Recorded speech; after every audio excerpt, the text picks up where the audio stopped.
If a little girl's faith could make a big difference for God, so could you with a little bit of faith of your own.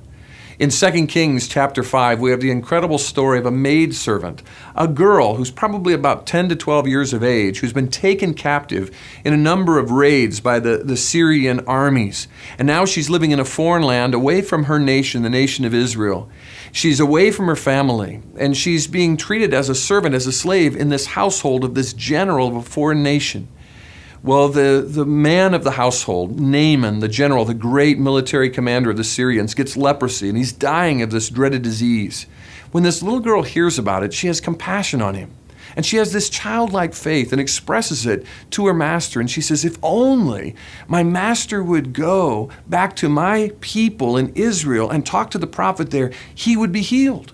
She spoke to the power of her God. And Naaman follows that advice and eventually goes where Elisha the prophet then in Israel tells him to go and dip in the river Jordan 7 times, and he does, and he's healed.